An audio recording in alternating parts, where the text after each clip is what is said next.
দেখুন আজকে ৭১ নম্বরের বিধানসভা আমাদের লাস্ট ডেট, যেখানে আজকে আমরা নমিনেশন পেপার ফাইল করতে এসেছি।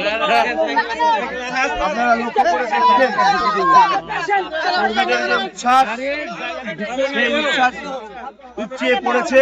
এখানে দেখেই বোঝা যায় যে বেলডাঙ্গার ৭১-এর আগামী দিনে কংগ্রেসের দখলে আসতে চলেছে এবং অনেক চৌধুরীর হাত শক্ত হতে চলেছে। আশা ভরসা আমরা দেখতে পাচ্ছি মানুষের উচ্ছ্বাসে এবং সাধারণ মানুষের কাছে ভালোবাসা, তার জন্য আমি চিরকৃতজ্ঞ। এই চিরকৃতজ্ঞ কি করে পরিশোধ করবো সেটা আমি নিজে ভেবে পাচ্ছি না। এবং আজকে একটা নতুন ছবি দেখা গেল, একদম এনআইতে একদম বেলডাঙ্গাতে প্রায় সারগাছি অব্দি 4 চাকাতে জ্যাম। কি বলবেন? এই হলো মানুষের, বেলডাঙ্গা মানুষের যে ভালোবাসা, তার জন্য আমি চিরকৃতজ্ঞ। এই মানুষের, বেলডাঙ্গা মানুষের ভালোবাসা, তার জন্য কৃতজ্ঞ থাকবো। বেলডাঙ্গার এই ভালোবাসাকে ঘৃণায় পরিণত হতে দেব না।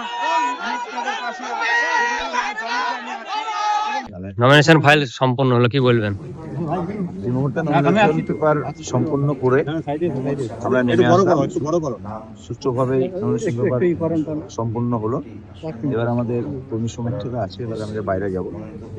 আর আপনারা তো দেখলেন, আজকে লক্ষ্য করলেন যে ৭১ বিধানসভা ঠিক আছে, আজকে নমিনেশনের লাস্ট ডেট ছিল, সেটা সম্পূর্ণ হলো। এবং আপনারা লক্ষ্য করে দেখেছেন যে বেলডাঙ্গা ৭১-এর আপামর জনসাধারণ যেভাবে উপচে পড়েছে, কংগ্রেস কর্মী সমর্থক এবং আপামর জনসাধারণ, সেইভাবে আমরা আমাদের জয় নিশ্চিত, এটা আমরা লক্ষ্য করে দেখতে পাচ্ছি। প্রচার কবে থেকে করছেন?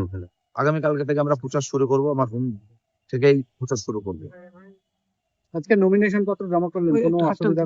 না, কোনো অসুবিধার সম্মুখীন হতে হয়নি আমাদেরকে। সুষ্ঠুভাবেই ডিস্ট্রিক্ট অফিসার আমাদেরকে সহযোগিতা করেছেন। প্রবলেম এই নমিনেশনের প্রাক্তন এমএলএ কে দেখা গেল না, কি বলবেন?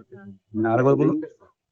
এই নমিনেশনে প্রাক্তন এমএলএ কে দেখা গেল না, কি বলবেন? তিনি একটু বাইরে গেছেন, কথা হয়েছে, তিনিও থাকবেন আমাদের সঙ্গে। কাজ চলছে, সেখানে গেছেন তিনিও।